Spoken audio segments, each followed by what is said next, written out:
बीच में मौजूद है। अपने वचन में आपने कहा था, जहां 2 या 3 मेरे नाम में जमा होंगे उनके बीच में मैं हूँगा कहा। आज हमारे बीच में आप है प्रभु, आपकी उपस्थिति हमें पाया जाता है। आप अपने वचनों से बोलता है, बातचीत करता है। हम तो मनुष्य प्रभु जी एक दिखाने के लिए किसी के सामने खड़ा होती हैं, लेकिन हमारी मुंह बन जाता है आप, हमारी आवाज बन जाता है आप, और हमसे आपकी बातचीत करते हैं। हम आपको बहुत बहुत धन्यवाद देते हैं। आपकी स्वागत हम हमेशा करते रहते हैं। हालेलुया, धन्यवाद यीशु।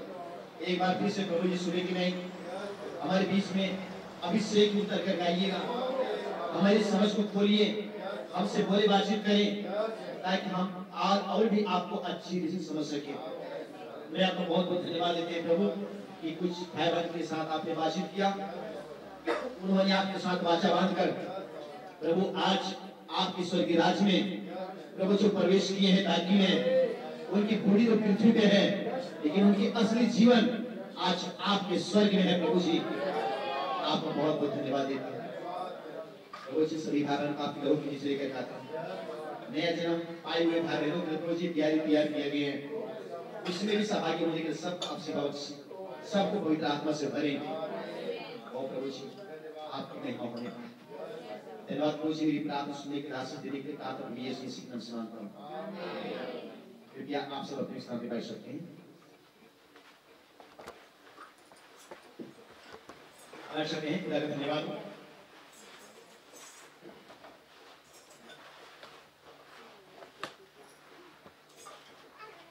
प्रभु यीशु मसीह के पवित्र नाम में आप सबों को एक बार फिर से जय मसीह की।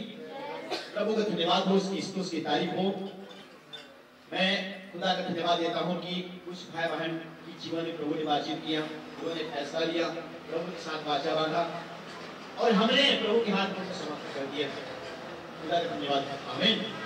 अब खुदा और उसकी पवित्र आत्मा को चलाएगा, खुदा की पवित्र आत्मा को लीड और गाइड करेगा, क्या करना है क्या नहीं करना है। खुदा की महिमा हो, वो खुदा की मर्जी पूरा करें। परंतु प्रभु मैं खुदा को धन्यवाद देता हूँ। मैंने कुछ बच्चों से बातचीत करने वाला था, परंतु मैंने उन बच्चों से बातचीत नहीं कर पाया था। सारी बाइबल की बातें तो मैं बता नहीं सकता हूँ, लेकिन कुछ बातें जरूर मैं आप लोगों के बीच में रखूंगा, आप सुनते जाइएगा। हालांकि थोड़ी सी मेरे गले में प्रॉब्लम है, क्योंकि पिछले दिनों में मैंने अचानक आंध्र प्रदेश जाना हुआ, जो कि कुल्लू सिटी है, बहुत बड़ी सिटी है, और वहाँ के लोग हमारी भाषा नहीं जानते, हम उनकी भाषा नहीं जानते, तो थोड़ा सा प्रॉब्लम हुआ। बार बार उनके पास गर्म पानी मांगना, ये करना, दिक्कत हुआ, तो हमने नहीं मांगा, ठंडा पानी चलाया, जिसके चलते मैंने वहां से लौटा। सप्ताह भर मैंने सर्दी खांसी से परेशान था। फिर खुदा ने सुबह बच्चा की कुछ गले को साफ किया, लेकिन आप जानते हैं कि रोज बरोज कहीं ना कहीं मीटिंग होती रहती है। खुदा की महिमा, तो थोड़ा सा गला साफ दे नहीं रहा है, लेकिन फिर मैं कोशिश कर रहा हूँ कि मैं अच्छी आवाजों से बातचीत कर सकूं। प्रभु के धन्यवाद। आमीन। जैसे कि आज कुछ भाई बहन लोग में इसको यूहन्ना रचित समाचार 3 अध्याय में प्रभु यीशु मसीह ने बोला नया जन्म। अगर आप देखना चाहेंगे तो यूहन्ना रचित समाचार अध्याय 3 उसकी 3 पद को पढ़िए, 3 अध्याय का 3 पद को पढ़िए। खुदा का धन्यवाद।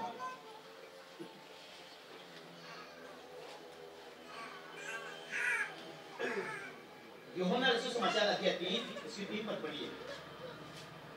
यीशु ने उसको उत्तर दिया, हाँ, मैं तुझसे सच सच कहता हूँ, यदि कोई नए सिरे से न जन्मे तो खुदा का राज्य देख नहीं सकता। खुदा का राज देखिए, मैं आप लोगों को बता रहा हूँ, अगर इसका आगे पीछे पढ़ोगे तो बहुत सारी आप लोगों को बातें मिल जाएगी, सच्चाई मिल जाएगी। निकोदेमुस नाम का एक है ना, निकोदेमुस नाम का एक सरदार किसको कहा जाता है जानते हैं? एक झुंड के अगुआ। ये जो है यहूदियों की आराधनालय का एक पास्टर, याजक, जिसको बोला गया है यहाँ पे सरदार। अगर नबी की मैसेज देखेंगे, मैसेज सुनेंगे, पढ़ेंगे तो आपको पता चलेगा कि डिटेल रूप में नबी ने बताया इन चीजों। तो जिस समय यीशु मसीह प्रचार कर रहे थे उस समय निकोदेमुस उसके पहले से ये पास्टर था, पादरी था यहूदियों के बीच में, और यहूदी शिक्षा दे रहा था। उसी समय यीशु मसीह का आना होता है, यीशु मसीह का प्रचार करना होता है। कभी यीशु मसीह अपने मीटिंग में मुर्दों को जिला रहे हैं, कभी अंधों की आंख खोल रहे हैं, कभी बहरों की कान खोल रहे हैं और सत्य के सुसमाचार का प्रचार कर रहे हैं। और यीशु मसीह की मुंह से ऐसी मीठी आवाज निकल रही है कि लोग सुनने की उम्र नहीं है।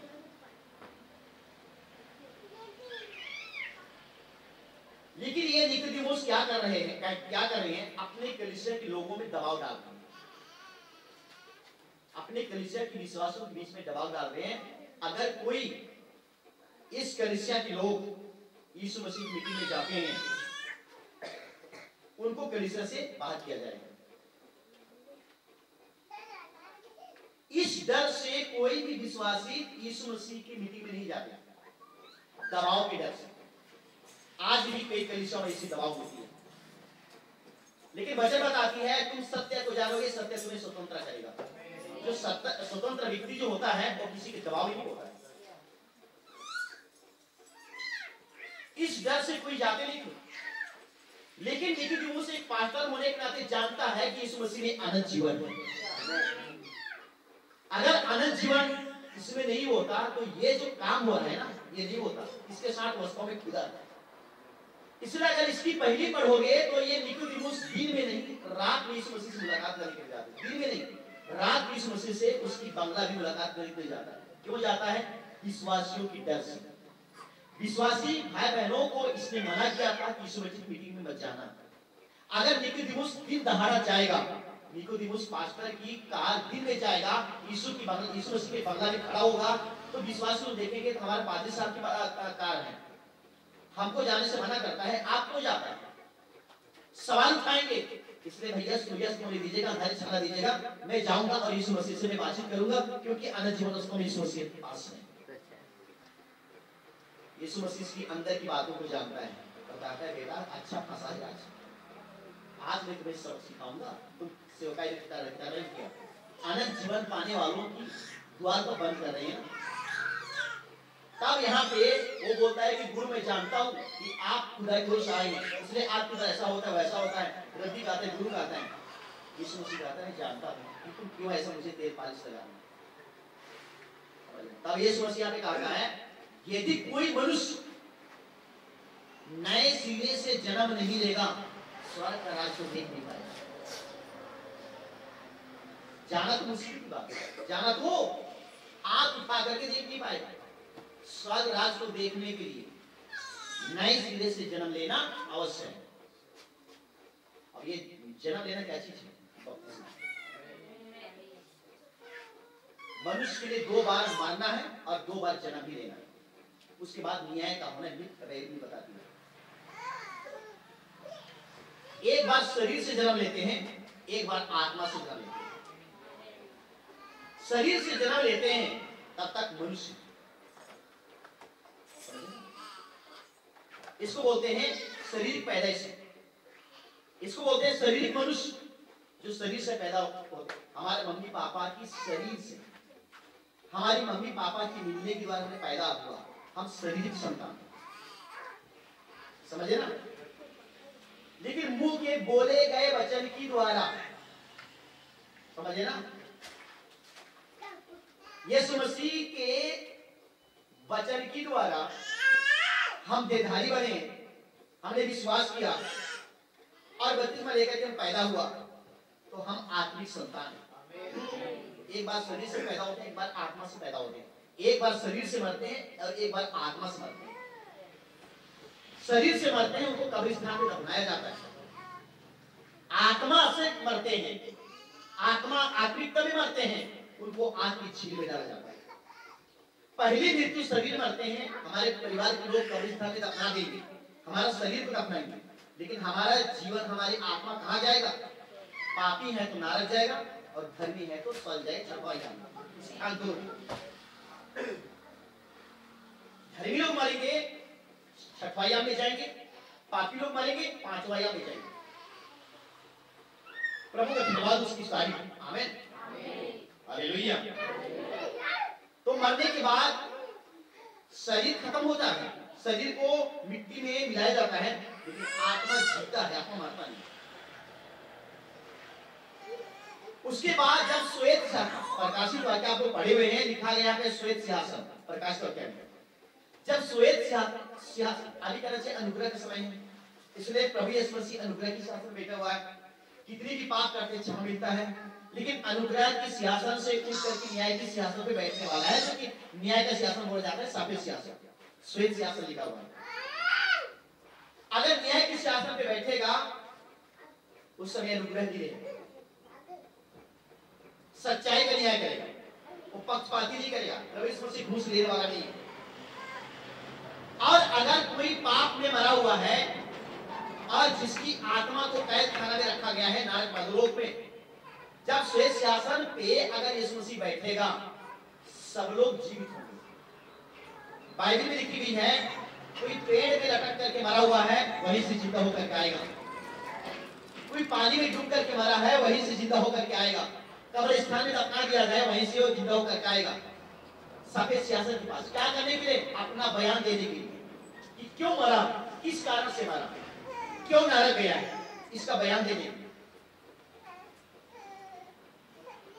उसके बाद जिनमें सच्चाई है उनको स्वर्ग भेजा जाएगा, और जिनमें बुराई है उनको आग की झील में डाला जाएगा।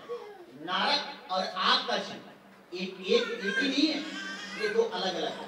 नरक अलग है, नरक में आग की झील है, नरक में लोग मरते नहीं, वहां कैद खाना है, मरी हुई आत्माओं का, मरी हुई रूहों का वो कैद आत्मा है। इसलिए प्रभु यीशु मसीह क्रूस के ऊपर मरा। लोग देख रहे हैं कि यीशु मसीह कहां मरा है, क्रूस के ऊपर। यीशु मसीह क्रूस के ऊपर है नहीं, उसका खूंटी रखा हुआ है। यीशु मसीह गया कहां? यीशु मसीह नरक में गया। नरक की द्वार बंद था, शैतान के हाथों से चाबी को लिया। शैतान तो मजाक कर रहा था, मैं तो सोच ही रहा था कि लोग मरने के पास मेरे पास आते हैं। मैं सोच रहा था कि यीशु मसीह अब आएगा, अब आ ही गया।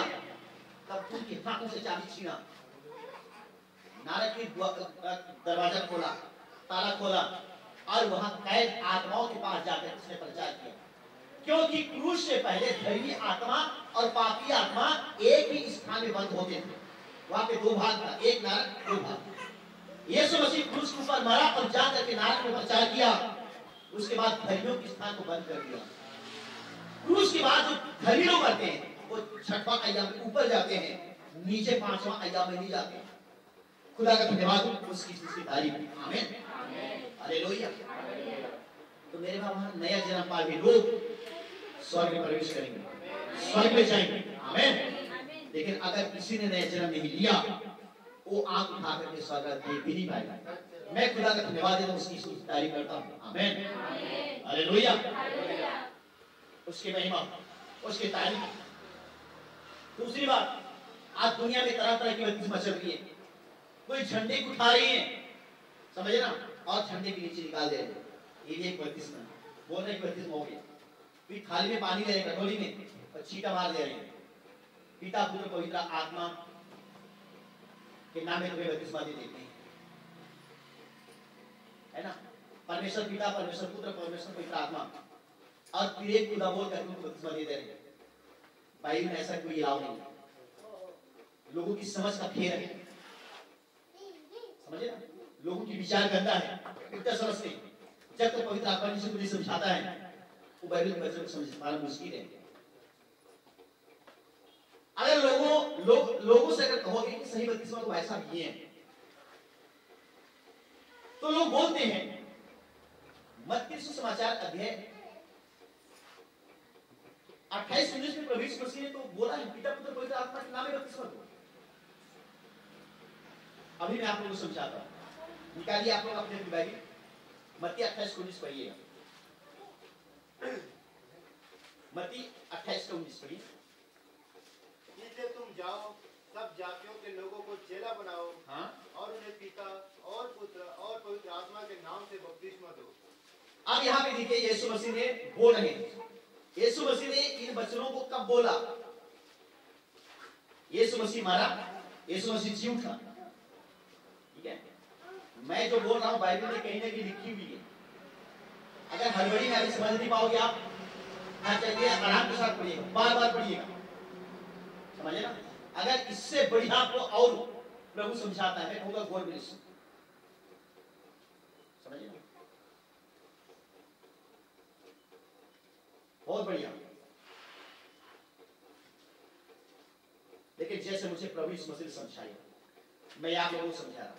खुदा का मैं धन्यवाद देता हूं, उसकी तारीफ करता हूं, और मैं कहूंगा कि 100% सत्य है प्रभु की महिमा। समझे ना मेरे भाइयों मेरे बहनों, कभी नकल करने से काम नहीं चलता। असलियत असलियत होता है, नकली नकली होता है। खुदा का धन्यवाद। प्रभु यीशु मसीह ने मारा और जी उठा। जी उठने के बाद अब अपने चेलों को सेवा करने के लिए विवश कर रहा है, सेवा का कार्य शुरू कर। और प्रभु यीशु मसीह ने बोल रहे जाओ, सारे जगत में, सारी पृथ्वी में जाओ, सारी सृष्टि में जाओ, सुसमाचार का प्रचार करो, और जो विश्वास करता है उन्हें पिता और पुत्र और पवित्र आत्मा के नाम में बपतिस्मा दो। पिता और पुत्र और पवित्र आत्मा के नाम में बपतिस्मा दो। सुन रहे हैं ना? आप लोग जानते हैं कि यीशु मसीह कई बार दृष्टांतों में बोला, और दृष्टांतों को जब तक पवित्र आत्मा किसी की माइंड को नहीं खोलेगा ना, विवेक को नहीं खोलेगा, समझ को नहीं खोलेगा, दृष्टांतों को समझना मुश्किल है। खुदा का धन्यवाद, आमीन, हालेलुया। एक दिन दृष्टांतों का हल पूछने के लिए, हल करवाने के लिए सारे के सारे चेले यीशु मसीह के पास चले गए। आप लोग बाइबल पढ़े हुए हैं, समझे ना। और चेलों का कहना यह था कि प्रभु आप प्रभु हैं, और दुनिया के हर एक पापियों को बचाने के लिए आप पृथ्वी पर आए हुए हैं। लेकिन जब लोग आपके वचन सुनने के लिए आते हैं, जीवन पाने के लिए आते हैं, जिंदगी पाने के लिए आते हैं, तो आप प्रचार करने की शैली को बदल देते हैं। बातें करने की शैली को पहले तो आप बढ़िया बताते हैं, लोगों को अच्छा बताते हैं, सही सिद्धांत लेके जाते हैं। लेकिन जब लोग बढ़ते जाते हैं, लोगों की भीड़ बढ़ती है, तो आप वचन प्रचार करने की शैली को, बातों को बदल देते हैं। कारण क्या? समझे ना? देखना चाहेंगे आप लोग बाइबल में मत्ती समाचार अध्याय 13 से 10 वचन पढ़िए। मैं जो बोल रहा हूं वो बाइबल में मिलेगा, जो बाइबल में वो भी बोलूंगा, बाइबल में नहीं बोलूंगा। खुदा का मैं धन्यवाद देता हूं। देखिए मत्ती समाचार 13 अध्याय उसके 10 वचन पढ़िएगा। पढ़िए, कोई भी बड़े जोश पढ़िए। चेलों ने पास आकर उससे कहा, चेलों ने पास आकर के उससे कहा, किससे? यीशु मसीह से कहा। क्या कहे? बताइए। आप लोगों से दृष्टांतों में क्यों बातें, प्रभु आप लोगों से दृष्टांतों में क्यों बातें कर रहे हैं? आगे उसने उत्तर दिया, तुमको स्वर्ग के राज्य के भेदों की समझ दी गई है। तुमको स्वर्ग राज्य की भेद की समझ दी गई है। क्यों? तुम मेरे हो, आमीन। इसलिए तुम्हें स्वर्ग राज्य की भेद दिया जा रहा है। आगे पढ़िए, आगे थोड़ा सा। पर उनको नहीं, पर ये है तुम मेरे हो, तुम्हें स्वर्ग राज्य की भेद की समझ दी जा रही है, लेकिन वो सब आने वालों को भेद दिया जा रहा है, उनको नहीं। तो वो है कौन? इसलिए मैं आपको बोल रहा हूं कि दुनिया इस पृथ्वी में जितने मनुष्य जाते हैं सब यीशु मसीह नहीं है। मैं प्रूव करके बाइबल से बता सकता हूं। एक जगह से नहीं, कई जगह से प्रूव करके बताता हूं कि सब मनुष्य खुदा के नहीं, तो किसके हैं? किसी और के हैं। और किसी और के हैं उनमें उल्टा सवाल पैदा होता है। बाइबल बताती है कभी वचन पे तर्क वितर्क मत करना। तर्क वितर्क करते हैं उनके लिए बाइबल लिखा गया है, उनमें असाध्य रोग लगा। समझे ना? क्या लगा है? असाध्य रोग लगा है। असाध्य रोग की इलाज नहीं है, डॉक्टर असाध्य रोग की इलाज नहीं कर सकता है, बीमार की इलाज करते हैं डॉक्टर। समझे ना? इसलिए मेरा बहन असाध्य रोग अगर किसी भाई बहन को हो, प्रभु यीशु मसीह के पास आए और वचन की बूंदी खाएं। समझे ना? तब उनकी तर्क वितर्क करने की आत्मा जो है ना, बीमार है, उनको उससे मुक्ति पाएंगे, छुटकारा पाएंगे, चंगा पाएंगे। खुदा का धन्यवाद हो और उसकी स्तुति तारीफ। आमीन, हालेलुया। तो आगे बढ़िए, थोड़ा सा और आगे बढ़िए।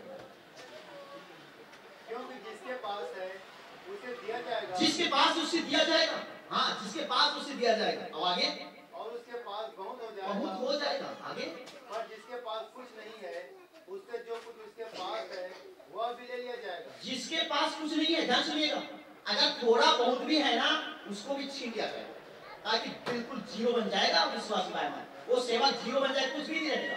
तो क्या करेगा? बस इसको चढ़ाएगा, उसको गिराएगा, इसको करेगा। क्या है? तो नहीं है कुछ उसके पास, था थोड़ा बहुत, उसके भी ले लिया गया, हो गया खाली।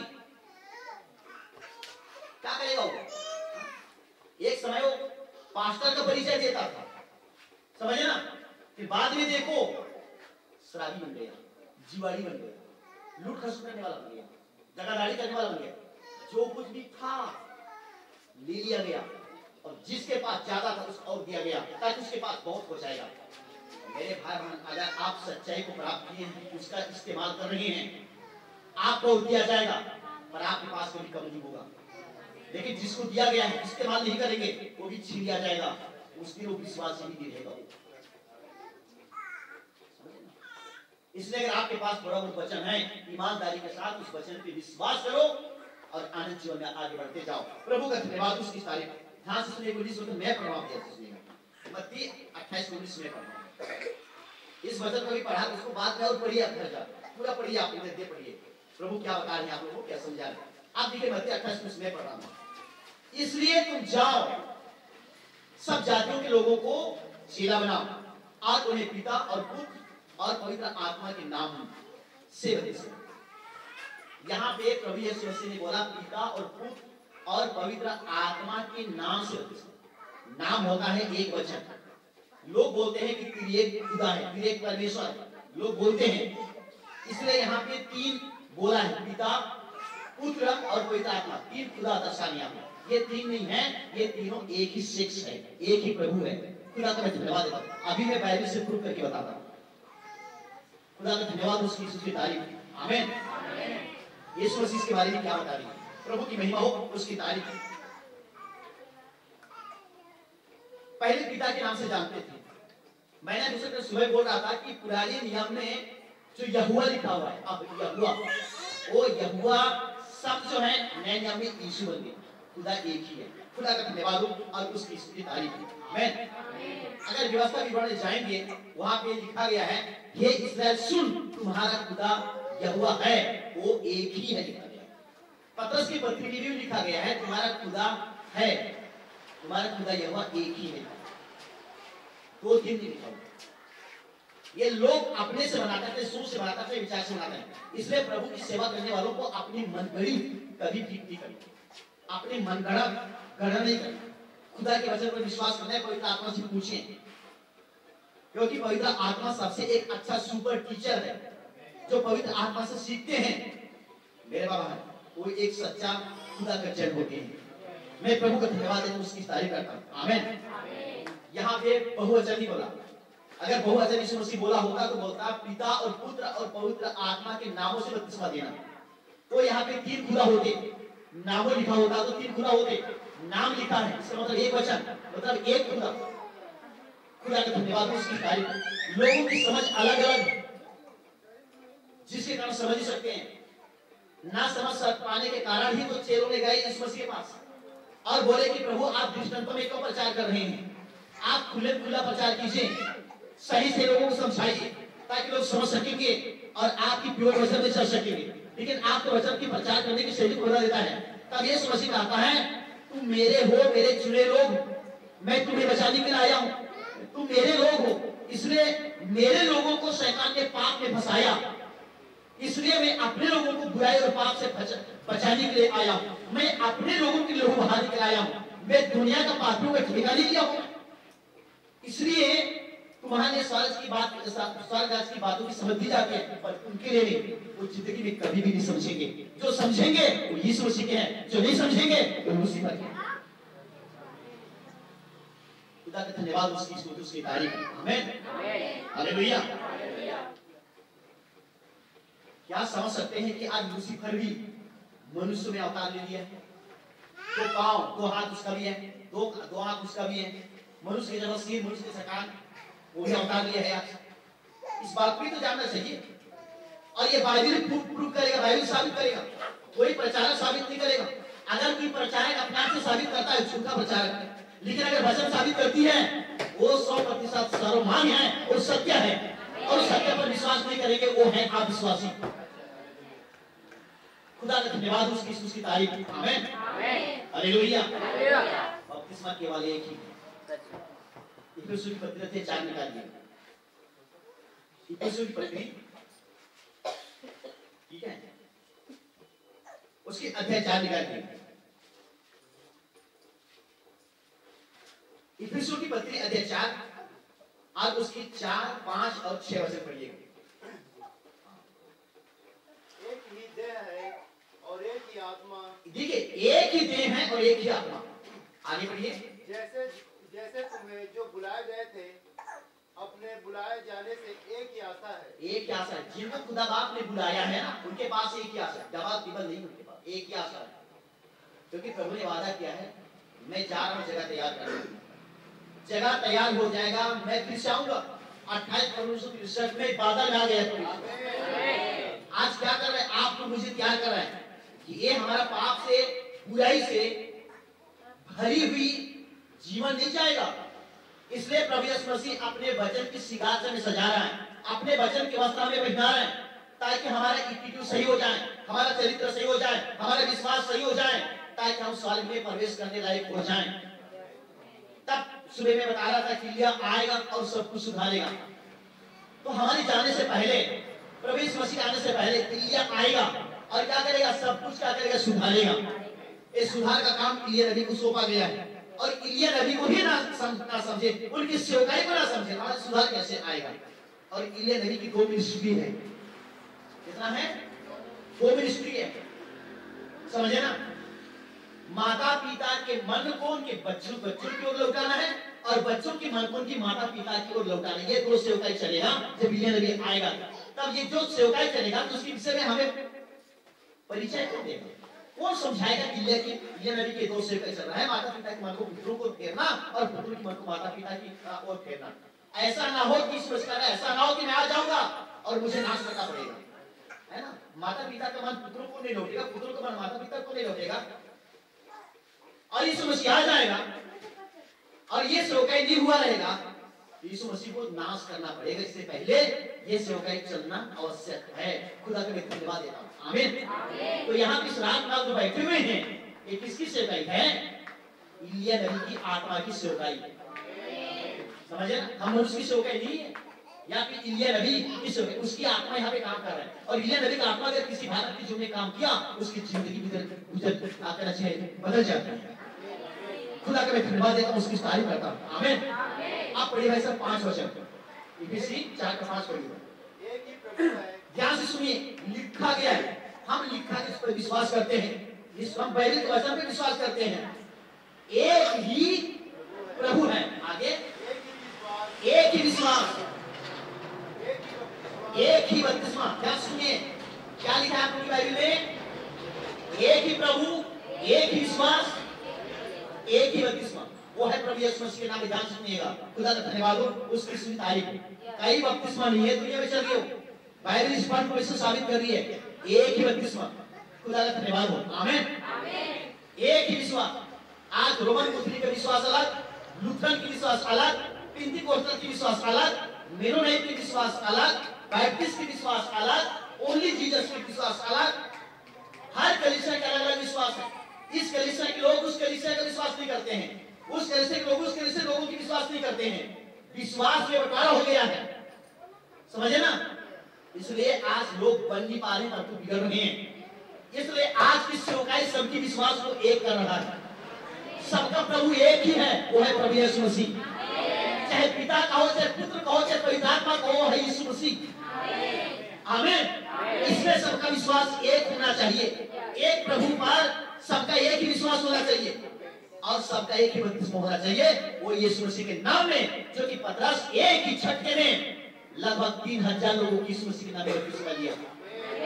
आगे पन्ना पलटते हैं तो 5000 लोग बपतिस्मा लेते हैं यीशु मसीह के नाम में। फिलिप्पुस देता है यीशु मसीह के नाम में, पतरस देता है यीशु मसीह के नाम में, पौलुस देता है यीशु मसीह के नाम में, हर चेले देते हैं यीशु मसीह के नाम में। तो भी कौन सी पास्टर या कौन सी सेवक लागू किया कि पिता पुत्र में? जब पवित्र आत्मा पेंतीकोस्त के दिन आया तो मत्ती 28:19 पतरस को समझाया। तब पतरस पहली प्रचार में समझ गया, पवित्र आत्मा समझाया, क्योंकि लिखा गया पवित्र आत्मा आएगा तुम्हारे बीच और बेल करेगा। आमीन। मेरी बातों में से लेकर के तुम्हें समझाएगा और आने वाले बातें भी तुम्हें बताएगा। ये है पवित्र आत्मा का काम। और कहा कि यीशु मसीह ने कहा ये तुम्हारा सहायक है, ये तुम्हारा सहायक है। खुदा का धन्यवाद। और उसकी वही पवित्र आत्मा आज मेरे भाइयों मेरे बहनों इस संदेश में विश्वास करने वालों की अगुवाई करता है। खुदा का धन्यवाद। एक ही प्रभु, एक ही विश्वास और एक ही बपतिस्मा। खुदा का धन्यवाद। आमीन। आगे बढ़िए, छठवां वचन। और सबका एक ही खुदा और सबका एक ही खुदा है, सबका डबल नहीं है, डबल नहीं, एक ही खुदा है। अभी मैं प्रूव कर रहा हूं ना त्रिएकता बोलते हैं। बाइबल में खोज करके देखिए ट्रिनिटी शब्द बाइबल में आया ही नहीं। ट्रिनिटी शब्द को मानने वाले बाबुली धर्म को मानते हैं। बाबुली धर्म मानने वाले त्रिएक परमेश्वर को मानते थे। निम्रोद को परमेश्वर कहते थे। निम्रोद की पत्नी सेमेरेस को परमेश्वरी कहते थे। निम्रोद के मरने के बाद सेमेरेस से जो पैदा हुआ उसको परमेश्वर पुत्र बोले, क्योंकि बाबुल के लोग जो हैं निम्रोद राजा को परमेश्वर कहते, परमेश्वर, परमेश्वरी, परमेश्वर पुत्र। तब राजा कंस्टेंटाइन लगभग 325 ईडी में बाबुली धर्म मानने वालों को और क्रिश्चियन धर्म मानने वालों, क्योंकि क्रिश्चियन धर्म मानने वाले पिता पुत्र पवित्र आत्मा को मानते हैं, त्रिएकता को मानते हैं, और बाबुली धर्म मानने वाले भी परमेश्वर पिता और सेमेरेस परमेश्वरी और परमेश्वर पुत्र, जो कि निम्रोद के मरने के बाद जो बेटा। अगर कभी कभी आप इसका फोटो अगर मार्केट में बेचते हैं तो देखोगे मरियम जैसी इस मसीह गोद में ली है, सेम टू सेम सेमेरेस भी उस बेटा को अपने गोद में ली। समझे ना? और बाइबल में कहा गया है, उसके बारे में इतिहास में बताया गया है, वो निम्रोद एक तरफ पति भी है और एक तरफ बेटा भी है। ऐसा हो ही नहीं सकता। खुदा का मैं धन्यवाद देता हूं, उसकी तारीफ करता हूं। ये पवित्र आत्मा हाजिर होता है। अगर मैं कहता हूं कि नबी नहीं आया होता ना तो ये तमाम भेद नहीं खुलता। आप लोग नहीं जान रहे हैं, शुरुआती कलीसिया में प्रचारक पादरी लोग पहली कलीसिया कालों में जब यीशु मसीह के मत में लोग आना शुरू किए ना, उस समय बड़े बड़े चर्च के पादरी पास्टर लोग, समझे ना, कलीसिया में लोगों को गले दबा करके मारना शुरू कर दिया। ध्यान से सुनिए, गलत बोल रहा फिर भी सुनिए, सही बोल रहा भी सुनिए। तब मैंने दुनिया की कलीसिया से निकलकर कहा यह सच्चाई है, इस बाइबल पे सच्चाई। समझे ना? यीशु मसीह के समय में एक भाई था। अब यीशु मसीह मर गया। यीशु मसीह की सेवकाई को देखा 3-3.5 साल एकदम सही सेवकाई किया, क्योंकि खुदा था। यीशु मसीह के जाने के बाद यीशु मसीह के 12 चेले ईमानदारी के साथ सेवकाई की। अब 12 चेलों के जाने के बाद अब आ रहे हैं डुप्लीकेट सेवा चेले तो कहला नहीं है, लेकिन है वो डुप्लीकेट बनावटी चेले हैं। पदभार तो संभाल रहे हैं, लेकिन इनके पास सच्चाई आत्मिकता नहीं है। इनको पवित्र आत्मा इस्तेमाल नहीं कर रहे, परंतु दुष्ट आत्मा इस्तेमाल कर रहे हैं। ध्यान से सुनिए क्या बोल रहा हूं। 325 ईडी की आसपास की घटना है। समझे ना? वहां पे एक भाई जो है कलीसिया में गलत शिक्षा देते हुए, प्रचार करते हुए गलत शिक्षा को लागू करते हुए देखा और कलीसिया में आवाज उठाई। ध्यान से सुनिए, मैं इतिहास बोल रहा हूं। कलीसिया में गलत प्रचार करते देखा, बर्दाश्त नहीं आया और पीछे तरफ से खड़ा हो गया। 1 मिनट उसने बोला, ये जो तुम प्रचार कर रहे हो, यीशु मसीह कभी ऐसा शिक्षा नहीं दिया, उनके 12 चेलों शिक्षा नहीं दिया। इस शिक्षा को कलीसिया में क्यों लागू कर रही है, गलत है। मैं इस पे एग्री नहीं हूँ। अगर मुझे कलीसिया में निकाल दोगे, निकलने के लिए तैयार हूँ, क्योंकि ये शिक्षा गलत है। समझे ना? पादरी प्रचारक लोग गले दबा करके यहीं पे मार दिए उसको और छिपा दिए। और उस समय आप लोग जानते हैं एक एक गिरजा में कितने लाखों लाखों लोग बैठते हैं, भीड़ भड़ाका भरी हुई पूरी गिरजा में। मैं बाइबल के वचन बोल रहा हूँ, मेरे भाई मेरे बाप ने इसकी कहानी किसने बताओ, इसलिए बाइबल बताती है जिसकी सुनने का कान हो वो सुन ले, आत्मा कलीसियाओं से क्या कहता है। आज जिसके पास सुनने का आत्मिक कान हो वो प्योर वचन सुन पाएंगे, कबूल कर पाएंगे, चल पाएंगे। जिसके पास शारीरिक कान है वो कभी खुदा का वचन सुन नहीं पाएंगे। खुदा का धन्यवाद उसकी तारीफ। आमीन। बेचारा जवान की गला दबा करके, वहाँ उसकी पत्नी है, उनके वहाँ पे बच्चे हैं, उनके भाई हैं, उनके भाभी हैं, उनके माँ बाप क्या करेंगे? पूरी कलीसिया एक तरफ, एक परिवार क्या करेगा? अगर हम कुछ बात करें, कुछ करें तो हमको कलीसिया से बहिष्कार कर देंगे, बाहर कर देंगे। इसलिए सब लोग आंसू बहा रहे हैं, खड़े खड़े देख रहे हैं कि परिवार का सज्जन वहाँ पे गले दबा करके मारा जा रहा है, वहाँ पे मर्डर किया जा रहा है, गला घोटा जा रहा है। पूरी कलीसिया खामोश। इस बात को कहीं लीक नहीं करेगी। ये कलीसिया की बात है, छिपा दिया गया, लेकिन ये बाइबल नहीं छिपाया मेरे भाई, मेरे भाई। ये बाइबल आज आपके मेरे पास खुलासा कर दिया। 325 सीटी में कैसे गला दबा करके पादरी पाठक मारा जाता था, ये बाइबल खोल दिया। आज बड़े बड़े पास्टर पादरी के हाथ में तलवार है, सेवक है क्या? खुदा पे भरोसा करने वाले हैं क्या? चाकू सीधा चलाने वाले हैं। इसलिए प्रभु यीशु मसीह कहा जो मेरे मुझसे पहले आए वो सब चोर डाकू हैं। सब चोर डाकू हैं। मैं इसलिए आया कि लोगों को जीवन दूं और बहुतायत का जीवन दूं। आज यीशु मसीह लोगों को बहुतायत का जीवन देता है। आमीन। खुदा का धन्यवाद। दुनिया वालों के पास छिपा दिए, पेपरों में नहीं होगा, मीडिया में नहीं जाएगा, पत्रकारों के पास नहीं जाएगा। कलीसिया का बात, घर की बात को घर में छिपा देना, समझे ना? एक कहावत है, गुनाह करके छिपाए, गुनाह करके छिपाए, इसे मालूम नहीं किसी हया से माँ पे खुदा रखे सभी पे नजर।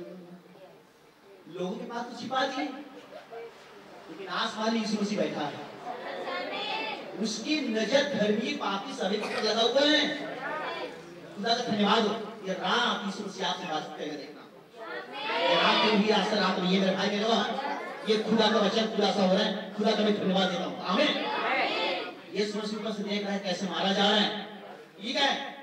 धीरे से यूहन्ना शांति यूहन्ना को बोल रहा है, बेटा प्रकाशित वाक्य तो कलीसिया में छिपा दे रही है, लेकिन आने वाले समय में मैं अपने दुल्हन के पास खुलासा करूंगा। अब दुल्हन अगर ऐसे कलीसिया में फंसी हुई है तो प्रकाश में 18:4 के अनुसार मैं कह रहा हूँ, हे लोग उसमें से निकल आओ, दुल्हन सच्चाई को जानेगी, निकल कर आ जाएगी। इसलिए अंत समय की कलीसिया समझे ना? जिस संदेश में प्रचार बोलते हैं अंत समय की संदेश, एंड मैसेज। अभी तो मैं इंटर मैसेज गया नहीं, अभी तो मैं वचन बैकग्राउंड बना रहा हूं। खुदा का मैं धन्यवाद देता हूं, उसकी तारीफ करता हूं। आमीन, हालेलुया। प्रभु की महिमा, ठीक है? प्रकाश वाक्य अध्याय 2 निकालिए। मैं जो बोल रहा हूं वो है या नहीं है उस बात को दिखा रहा हूं। हालेलुया। प्रभु की तारीफ।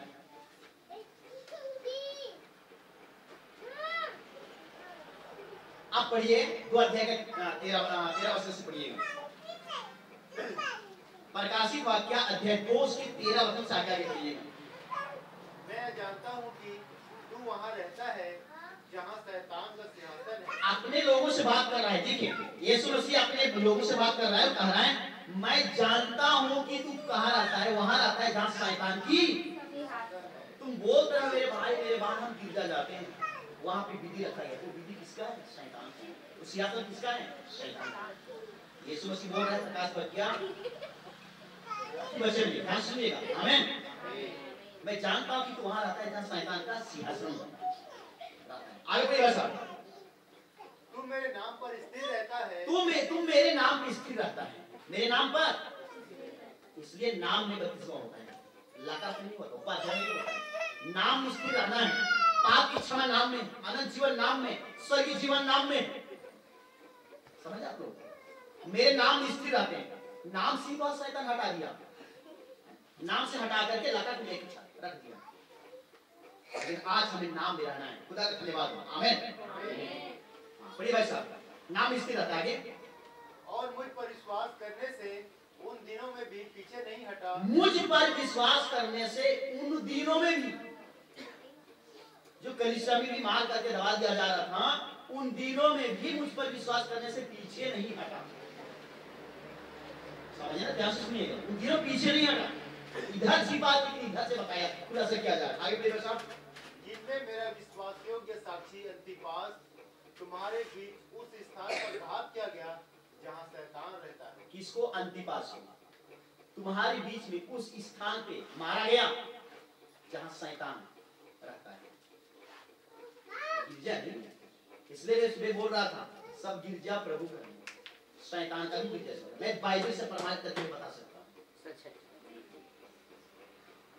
जैसे कि खुदा मनुष्य अवतार ले लिया, मनुष्य रूप में अवतार लिया, शैतान का मनुष्य रूप में अवतार लिया, उसकी भी बड़े बड़े गिरजा है, बड़े बड़े ट्रेनिंग सेंटर है, बड़े बड़े बाइबल कॉलेज चल रहे हैं। लेकिन दिखाने वाला होना चाहिए और देखने वाला होना चाहिए, समझाने वाला होना चाहिए, समझने वाला होना चाहिए। खुदा का धन्यवाद। उसकी सिंचाई अंतिपास यीशु मसीह के समय में था, जिंदा यीशु मसीह की सेवकाई उसने देखा। हालांकि ये 12 चेलों में से नहीं था, लेकिन एक अच्छा चेला है वो, जिसकी स्थिति में उसमें एक चेला था, लेकिन 12 चेलों में से नहीं था, जिनको पत्थर देकर के मार दिए गए, पत्थर फेंक करके मार दिया गया। समझ रहे? उसी प्रकार ये अंतिपास है। फिर इसने आवाज उठाया, झूठे सेवक आए, झूठा प्रचार करना शुरू किए। तब इसने आवाज उठाया, बिल्कुल ये कलीसिया में प्रचार करना गलत, इस नियम को लागू करना गलत। समझ रहे? इसलिए वहां पे ये कौन है कि बड़े बड़े पादरी पास्टरों का भाई नहीं मार रहा है, और आवाज कर ये कौन है, इसको गला दबा के कैसे मार दो। तब इसको यहाँ पे सिंहासन के पास, विधि के पास मारा गया। लोगों ने दबा दिया, पादरियों ने दबा दिए, विश्वासियों ने दबा दिए, लेकिन यीशु मसीह खोल दिया ऊपर से। लिख दो, संत यूहन्ना को बोला लिख दो, ये हो रहा है कलीसिया में। समझे ना? इसलिए हमारा प्रभु यीशु मसीह बोल रहा है, हे मेरे लोगों, उसमें से इसमें तुम्हारी भलाई, वहां पाप है, पाप के चलते मौत आने वाला है, इससे पहले तुम। खुदा का मैं धन्यवाद देता हूं, उसकी तारीफ करता हूं। आमीन, हालेलुया। अच्छा, आइए 32 समाचार दिया 13 में थोड़ा सा क्या सुनिए, तो जल्दी करूंगा मैं, भाई बहनों को जाना हम जा सकते हैं, इसलिए जल्दी करूंगा थोड़ा सा। प्रभु के धन्यवाद हो इस तारीफ।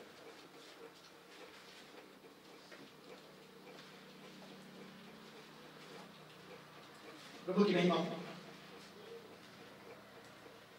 अच्छा, मत्ती 13 अध्याय, उसकी आप पढ़िए 38 और 39 वचन पढ़िए, 38 और 39 वचन पढ़िए।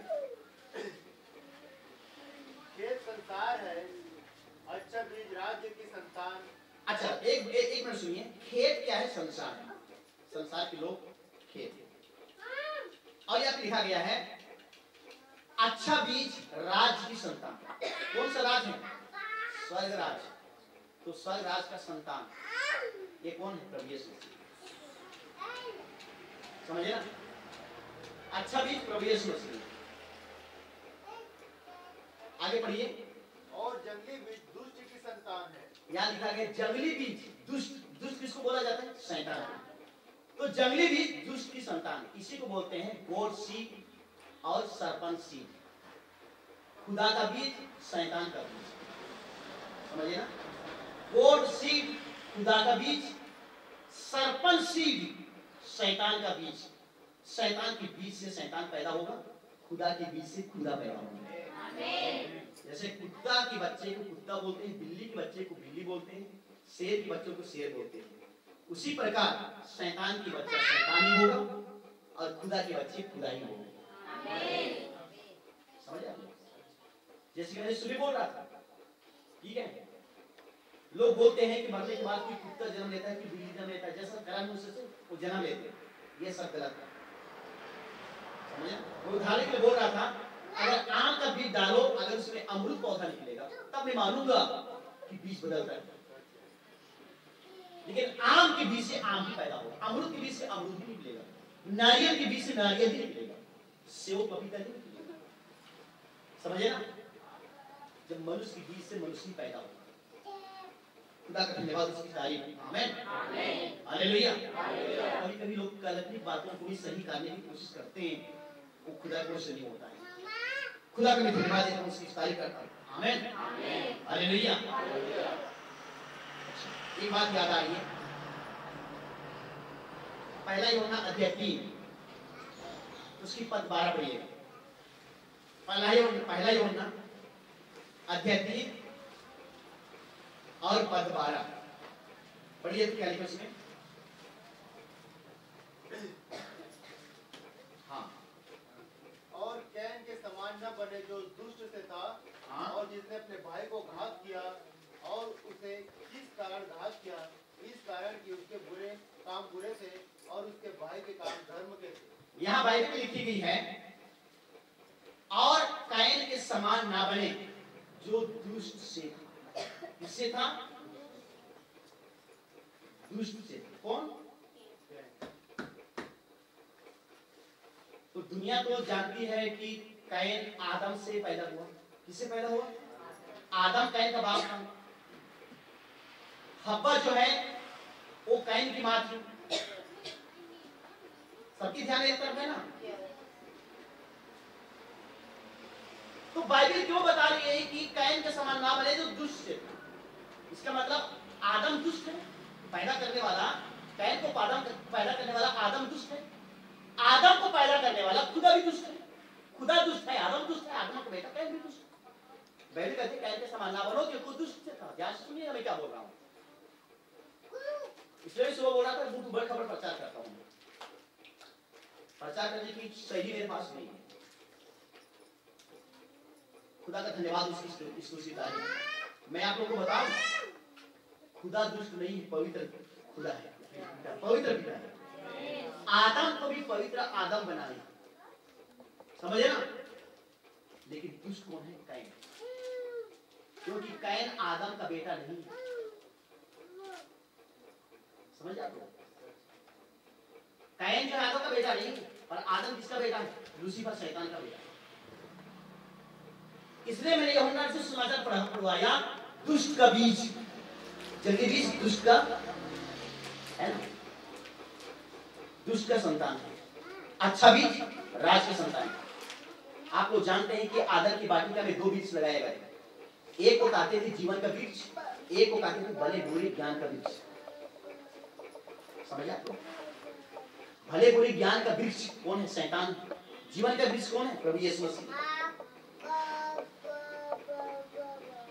मैं खुदा का धन्यवाद देता हूं, उसकी स्तुति करता हूं। आमीन। खुदा बाप ने आदम को बोला, आदम ये भले बुरे वृक्ष का जो फल है इसको मत खाना, जिस दिन खाओगे उस दिन निश्चय मर जाओगे। लूसीफर आया, हव्वा से बातचीत किया और बोला तुम निश्चय मर जाओगे। शैतान ने क्या बोला? निश्चय ना मरोगे। एक छोटा सा नाम मिला दिया, निश्चय ना मरोगे। उस वचन पे हव्वा ने विश्वास किया और वो शैतान का बीज, समझे ना,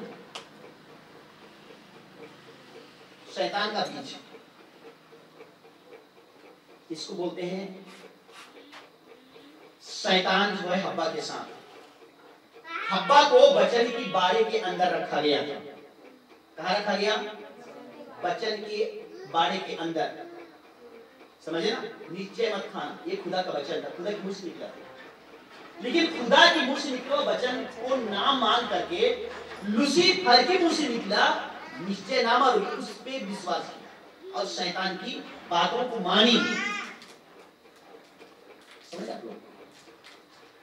और यही पे जो इनकी बोला जाता है कि आत्मिक विचार भी,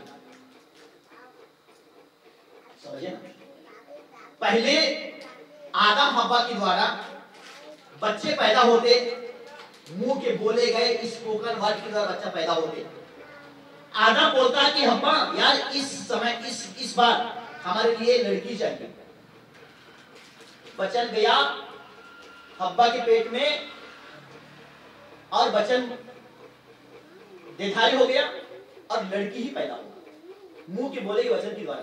क्योंकि आदम को खुदा बाप ने अपनी समानता और अपने स्वरूप में बनाया और दुनिया का हर एक चीज को खुदा बाप वचन बोल करके बनाया, तो आदम भी वचन बोल करके बनाया, क्योंकि अपनी समानता अपने स्वरूप में बनाया, जैसा खुदा वैसी आदम।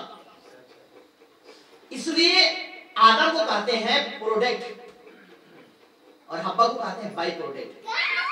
असली को बहका नहीं पाया, इसलिए बाई प्रोडक्ट है, स्त्रियों को बोलते हैं बाई प्रोडक्ट। क्योंकि स्त्री संपूर्णता नहीं है, वैदिक कैलकुलेशन के अनुसार स्त्री संपूर्णता नहीं है, पर आदम संपूर्णता है। आदम को खुदा अपने समानता अपने स्वरूप में बनाया, लेकिन हब्बा को जो बनाया एक पसली की हिस्सा निकाला, समझते ना, पसली की हिस्सा निकाला, इसलिए वो बाई प्रोडक्ट है। इसलिए स्त्री संपूर्णता नहीं है खुदा के नजरिए में। इसलिए स्त्रियों को कभी भी प्रचार करने के लिए, शिक्षा देने के लिए खुदा बाप ने अलाउ नहीं किया है। उत्पत्ति से लेकर प्रकाशित हुआ जाता है। स्त्री याजक की काम नहीं कर सकती, हाँ भविष्यवाणी कर सकती है, स्तुति कर सकती है, आराधना कर सकती है, लेकिन वचन प्रचार प्रसार नहीं करेगी। और यही लूसीफर की वचन को सुन करके हब्बा ने प्रचार किया और आदम ने सुन लिया, तब आदम को भी पापी ठहरना पड़ा। समझे आप लोग? तब खुदा बाप ने कहा तो अपनी स्त्री की बात को माना, इसलिए अब तुझे आदम की बाटी का छोड़ना पड़ेगा, बाहर में कमी करना पड़ेगा, धन कमाना पड़ेगा, तब तुझे 2 वक्त खाने का रोटी मिलेगा, क्योंकि तूने अपनी पत्नी की बात मानी। खुदा का धन्यवाद, उसकी तारीफ। आमीन।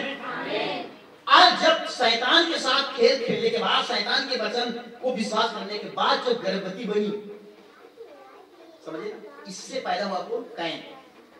डॉक्टरी साइंस इसको प्रमाणित करके बताया है कि जब स्त्रियां इस प्लेग में रहते हैं, डबल पुरुष से अगर संपर्क करते हैं, उस समय जुड़वा पुत्र कोख में पैदा हो सकते हैं। डॉक्टरी साइंस इसको प्रूव करके बताई है, समझ आपको? और ऐसी समय में शैतान से संपर्क की हब्बा और उसी हालत में आकर के आदम से संपर्क, उससे शरीर के संबंध से बच्चा पैदा नहीं करते थे, मुंह के बोले के वचन के द्वारा बच्चा पैदा करते थे। यही से शरीर की संतान पैदा होना शुरू की और आदम की वाटिका से खुदा बाप ने निकाल दिया। तब मौत आई। क्या आई? नहीं तो लोग ना बूढ़ा होते ना मरते, क्योंकि खुदा बाप ने मनुष्य को पैदा किया, छोटा बच्चा पैदा नहीं किया, जवान पुरुष पैदा किया। हब्बा को बनाया, जवान स्त्री बनाई, आज बच्चा पैदा हो गया। वहीं से शैतान इनको भटकाया, उसी दिन से मनुष्य के द्वारा शरीर संतान पैदा होना शुरू किए। मौत आई मनुष्य में, बुढ़ापा आया, दांतों का टूटना, सिर का पकना, बाल का पकना, बालों की झड़ना, तरह तरह की बीमारी परेशानी उसी से दिन से आया, लूसीफर की बातों को सुनने के कारण। और पहला गर्भ हुआ, उससे पैदा हुआ कौन? कैन। उसके बाद जब आदम के साथ संपर्क, उससे जब गर्भ, उसके बीच से गर्भ हुआ, उससे पैदा हुआ हाबिल। इसलिए यहाँ पे बाइबल कहा रही है कि कैन के समान ना बन, वो दुष्ट है। समझे ना? आज मेरे भगवान दुनिया की कलीसिया में 0% है, 0%। कुछ शिक्षा नहीं है। यीशु चंगा करने से दया करता है, झगड़ा मत करना, फिर इतने से काम नहीं चलेगा। समझे ना? खुदा बन जाना है, खुदा का रियल वचन आप लोगों को वचन बन जाना, क्योंकि यीशु मसीह वचन है। आप जब दूल्हा वचन है, दुल्हन को भी वचन बन जाता है। खुदा का धन्यवाद हो उसकी तारीफ। आमीन।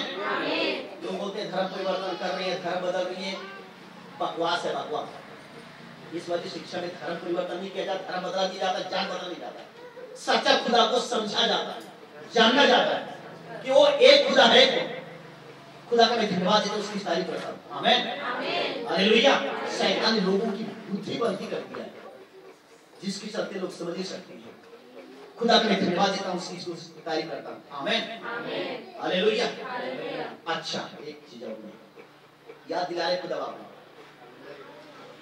हमारी छत्तीसगढ़ सरकार अभी प्रूव करती है, ठीक है, कि इनका पूर्वजों का कहना चाहिए, क्या बोला जाएगा,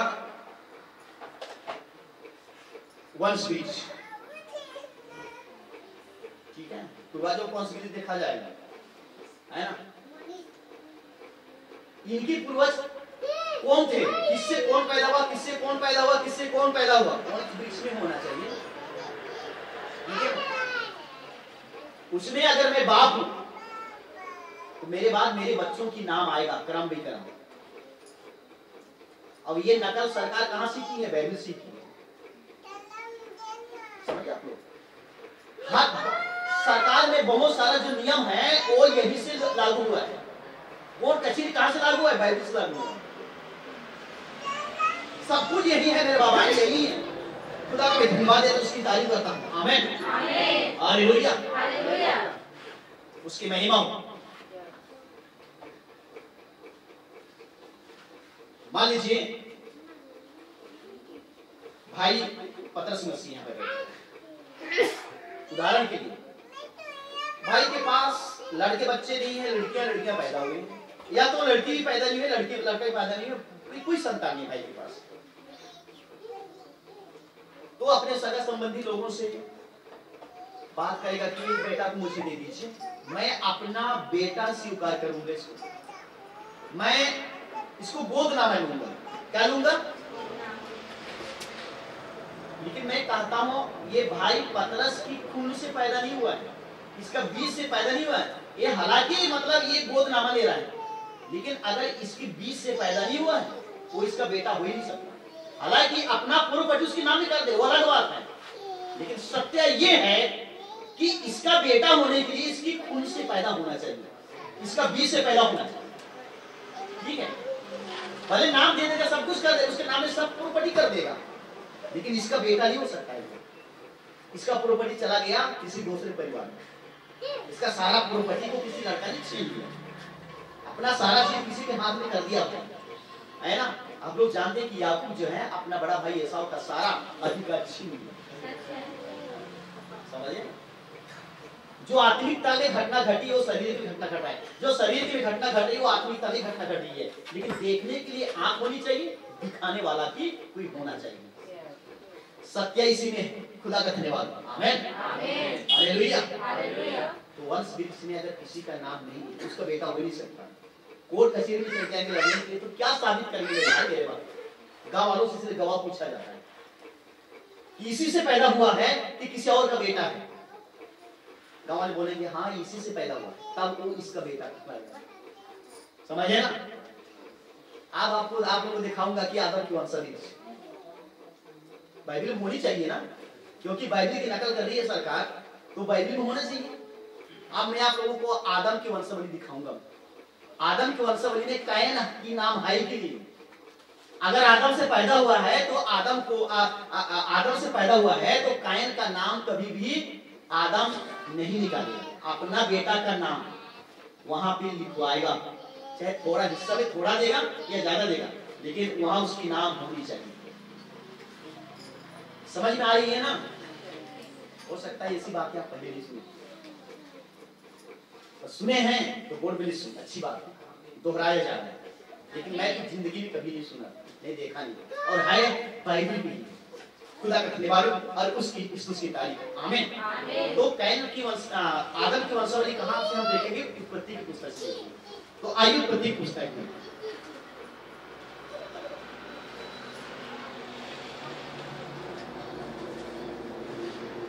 मेरे साथ आप लोग क्या लिएगा?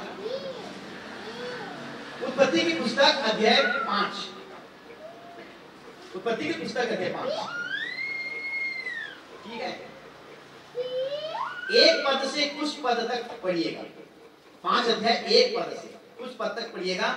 ये है आदम की वंशावली। छत्तीसगढ़ में तो अभी अभी लागू हुआ है ना, लेकिन ये बाइबल अभी का नहीं है, बहुत बड़ी पुरानी इतिहास है, समझे ना। हमारे पुरखा लोग पैदा नहीं हुए, उस समय का लिखा हुआ मेरे भाई मेरे बाहर। खुदा का धन्यवाद। पढ़िए आदम की वंशावली यह है। सुन रहे हैं ना, आदम की वंशावली। आगे, जब खुदा ने मनुष्य की सृष्टि की तब अपने स्वरूप में उसको बनाया। हाँ, उसने नर और नारी करके मनुष्यों की सृष्टि की। अच्छा, और उन्हें आशीष दी। हाँ, और उनकी सृष्टि के दिन उनका नाम आदम रखा। आगे पढ़िए भाई साहब। जब आदम 130 वर्ष का हुआ, हाँ, तब उसके द्वारा उसकी समानता में उसी के स्वरूप के अनुसार एक पुत्र उत्पन्न हुआ। उसने उसका नाम सेत रखा। क्या रखा?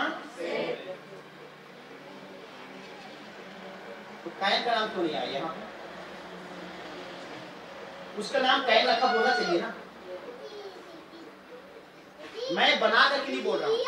अगर बाइबल झूठ है तो मैं भी झूठा प्रचार कर रहा हूँ, लेकिन बाइबल में जो लिखा है वही प्रचार कर रहा हूँ। तो बाइबल भी ठीक है और मैं भी ठीक प्रचार कर रहा हूँ, और मेरा खुदा भी ठीक है जो कि ऐसे प्रचार करने के लिए उसने इन गुण वाली बातों को दिया। समझे ना? तो मैं कहूंगा कि कैन का नाम पहले आना चाहिए। चलो हाबिल का तो चलो खत्म हो गया बेचारा, लेकिन कैन तो जिंदा है ना, कैन तो जिंदा है ना, तो कैन के नाम आना चाहिए, उसके बाद सेत के नाम आना चाहिए। लेकिन यहाँ पे सेत का नाम आ गया पर कैन की नाम नहीं, कैन की नाम नहीं है। अच्छा एक बात, कभी कभी लिखते समय लेखक लोग भूल जाते हैं। कंप्यूटर में लोड करते समय, लिखते समय भी हो सकता है दिमाग से उतर जाता है ना, मिस्टेक हो जाता है, छूट जाता है, हो सकता है नाम छूट गया कैन की। तो चलो उत्पत्ति की पुस्तक में अगर लिखने में, मिस्टेक करने में, टाइप करने में छूट गया है ना, तो हम चलो अब इस्राएलियों की इतिहास में जाते हैं। कहाँ जाते हैं? यहाँ पे मिस्टेक हुआ तो कहाँ पे? वहां पे मिलना चाहिए इस्राएलियों की इतिहास में। पहला इतिहास अध्याय 1 पद से 3 पद तक पढ़िए। मैं आप लोगों की बाइबल खुलवा रहा हूँ। पहले इतिहास अध्याय 1 पद से 3 पद तक पढ़िए।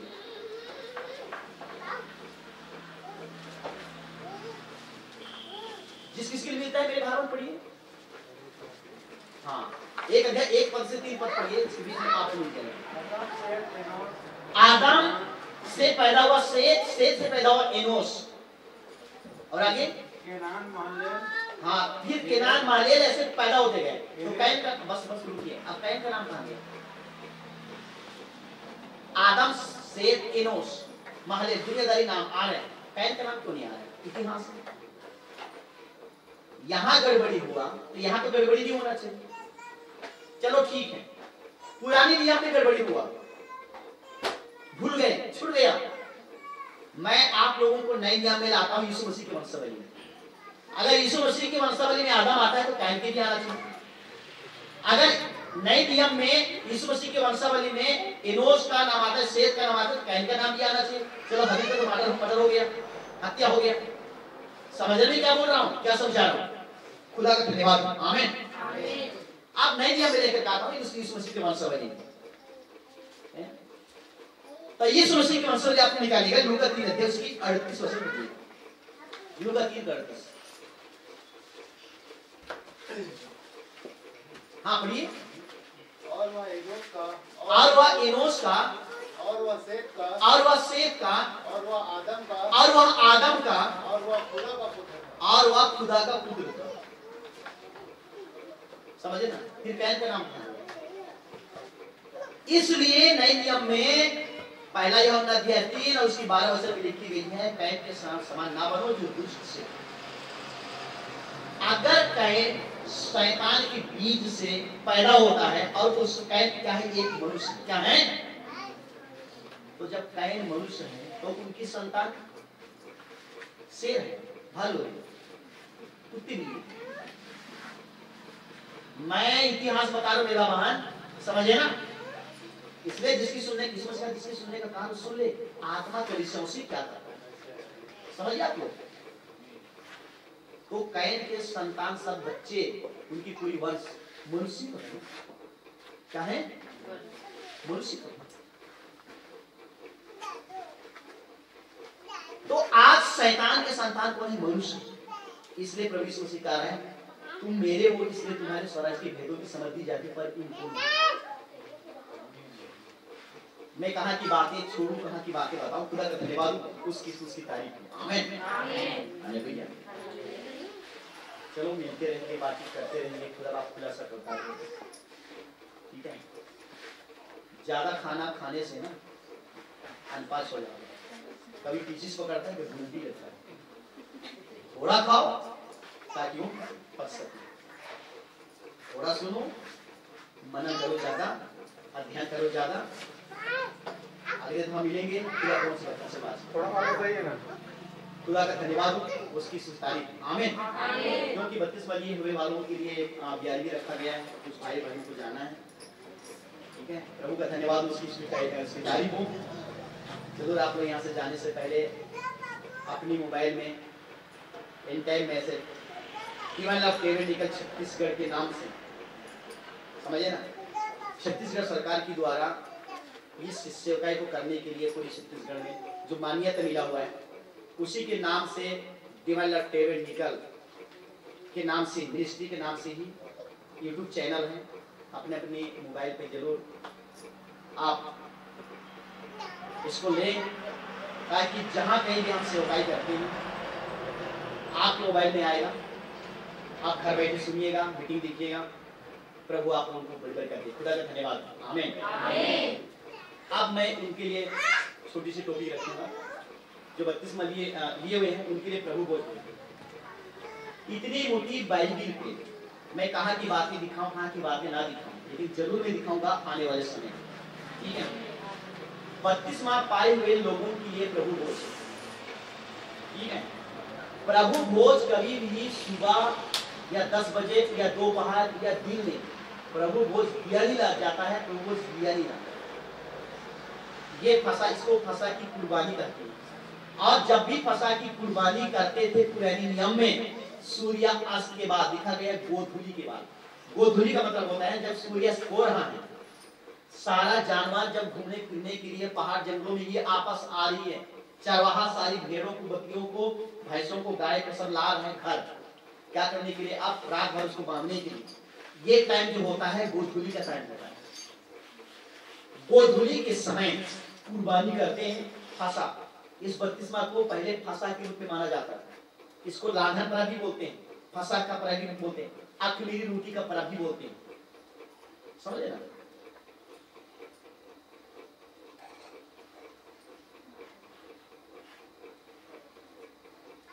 और उस दिन मेमना, गोधूली के बाद जब मेमना कुर्बानी किया जाता था, और आप लोग जानते हैं कि जब मिस्र की गुलाम में थे इस्राएल लोग, तो गोशेन में उस रात वहां पे फसह का पर्व मनाया गया।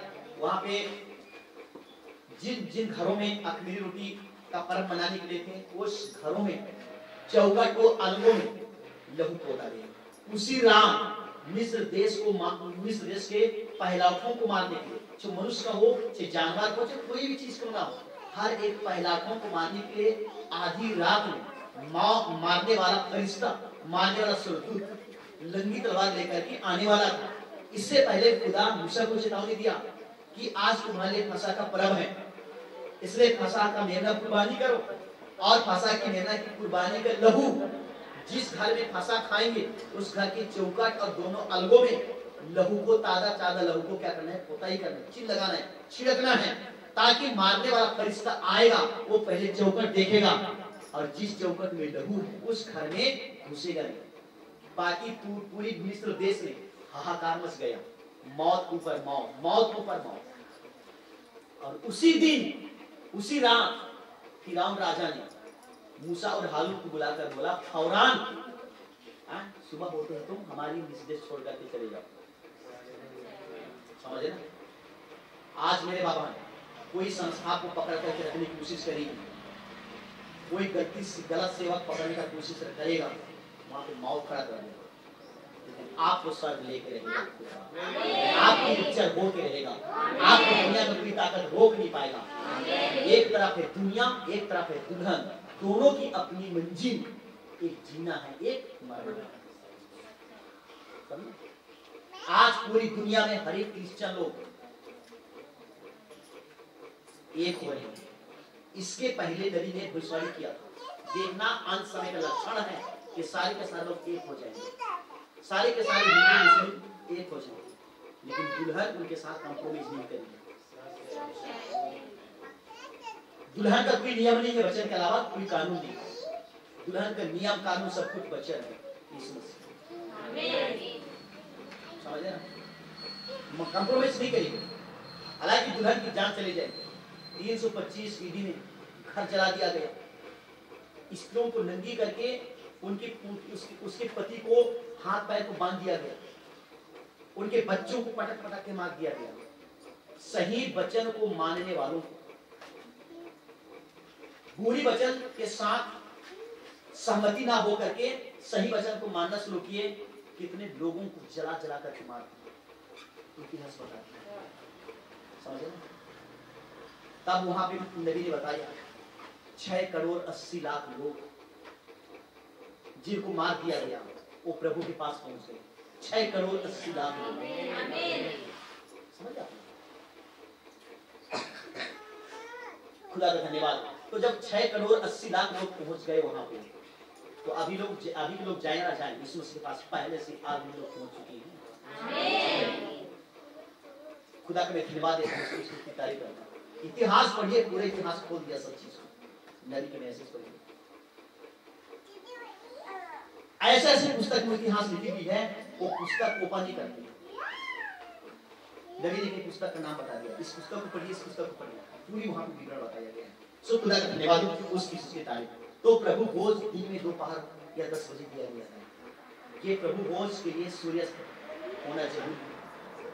और अगर मैं इतिहास बताऊंगा तो मेमने का मांस जो पका के खाएंगे उसी रात खाना, सुबह तक इसको बचा के बासी मत रखना। अगर बच रहा है उसको आदमी जला देना। क्या कर देना? और जिस घर में फंसा का मेमना खाओगे पूरी रात वहीं पे रहना, बाहर मत निकलना, क्योंकि बाहर में कौन है? मारने वाला फरिश्ता। अगर बाहर निकल जाओगे लहू के बाहर, उसका जवाबदारी खुदा नहीं। तो मेरे बाप हमारी रेप्चर तक हमें इन टाइम परिवार के अंदर रखना। ये आज का जो वचन में प्रचार कर रहा हूँ, ये आज की ताजा लहू है। वचन ही लहू है, वचन ही यीशु मसीह है, वचन ही सब कुछ है। खुदा का धन्यवाद। रेप्चर तक हमें इन टाइम मैसेज परिवार के अंदर रखना है, बाहर नहीं निकलना। बाहर निकल जाएंगे कोई रक्षा नहीं है। अगर हवा बाहर नहीं निकलती तो आज दुनिया में मौत नहीं आती। थोड़ा सा खुदा की वचन को छोड़ कर निकल गई, दुनिया में मौत आ गई, मन कहते मौत आ गई। तब यीशु मसीह उन मौतों से बचाने के लिए छुटकारा लेकर के आया, लहू की कीमत चुकाया। आज उस लहू के नीचे जो रहते हैं उनको मिलता है आनंद जीवन। सो प्रभु का धन्यवाद और उसकी स्तुति, उसकी तारीफ। इसलिए बाइबल लिखा गया है, जिस रात प्रभु यीशु मसीह को दुआरे में रोटी दी, धन्यवाद देकर के तोड़ा। बाइबल में ये नहीं लिखा है कि जिस दिन यीशु मसीह को दुआया गया रोटी दिया। अगर आप पौलुस की प्रचार को भी सुनते हैं तो पौलुस भी कहता है जिस रात यीशु मसीह को दुआया गया रोटी दिया। और जब पौलुस रोटी तोड़ने का मीटिंग दे रहा था, समझे ना, तो बता उस समय से बिजली लाइट नहीं पहुंच सकती, दिया जलाया गया था, रात में दिया जल रहा था। तीसरी अटारी में, तीसरी मंजिल में मीटिंग दे रहा था, समझे ना। एक युवक खिड़की पे बैठा हुआ था, खिड़की में कोई जाली या कोई राड नहीं लगा हुआ था। अचानक नींद आई, 3 मंजिल से नीचे गिर गया। लोग जाकर उसको मरा हुआ उठाए, जाकर के पौलुस को बताए। पौलुस नीचे सीढ़ी से उतरा, आग उनमें पसर गया, ताकि पौलुस में जो अनंत जीवन है वो ट्रांसफर हो जाए मरे हुए युवक को। तब लोगों को बोला इसका जीवन इसी में, इसका प्राण इसी में। तब फिर पौलुस ऊपर गया, बाइबल में लिखी गई है। फिर रोटी तोड़ा और प्रचार करते करते बाइबल में लिखी गई पांव फट गया, तो सुबह हो गया। तब दूसरी जगह पौलुस चला गया। तो ये वाला प्रभु भोज दिन में यूज करने वाला नहीं, प्रभु भोज रात में। फंसा का मेमना रात में कुर्बानी किया। हमेशा मिलते रहेंगे, सारी बातें क्लियर होते जाएगा, सारी रेफरेंस में दिखाऊंगा। प्रार्थना कीजिएगा और आप प्रभु के बन जाइए। किसी पास्टर का नहीं, किसी प्रचारक का नहीं, मेरा भी मत करिए। मैं भी आप लोगों के समान, मैं भी उसके पीछे चलने की कोशिश कर रहा हूँ, आप इस बस के पीछे चलने की कोशिश करें। मेरे भाई मेरे भाई, हो सकता है मैं आप लोगों को धोखा दे सकता हूँ, लेकिन ये आपको धोखा नहीं देगा, समझे ना। आपकी विश्वास खत्म होगा, मेरा विश्वास खत्म होगा, लेकिन बाइबल कभी भी इसका खत्म नहीं होगा, सच्चाई। आप में गलत कर सकते हैं क्योंकि मनुष्य है, लेकिन बाइबल कभी गलत नहीं कर सकती। खुदा का धन्यवाद हो और उसकी तारीफ। आज हमें यीशु मसीह के पीछे चलना है, बस के पीछे चलना है। खुदा आप सबों को बहुत का आशीष दें। आइए दुआ करें। Hallelujah, thank you Jesus. तो यीशु मसीह आपको धन्यवाद हो। ये प्रार्थना सब मिलकर एक साथ करेंगे। आइए हमारे बाप, आप जो आसमान में हैं, आपका नाम पाक माना जाए, आपकी बादशाही आए, आपकी मर्जी जो आसमान को जमीन पर हो। हमारी रोज की रोटी आज हमें बख्श दे, जिस तरह हमने अपने कसूरों को माफ किया वैसे आप हमारे कसूरों को माफ फरमाएं। मैं आजमाइश में न पड़ने दे, कि बुराई से बचाएं, कि बादशाही उदर जलाल हमेशा आप करिए। आमीन। हमारे प्रभु यीशु मसीह का अनुग्रह, पवित्र आत्मा की सहभागिता, सातों दूतों के अभिषेक चुनित धन के साथ उनकी रक्षा तक इसी रीति से बनी रहे। आमीन। बोलो प्रभु यीशु मसीह की जय। प्रभु यीशु मसीह की जय। और प्रभु के भाव उनके साथ रहे। आइए इस भाग में सुन सकते हैं।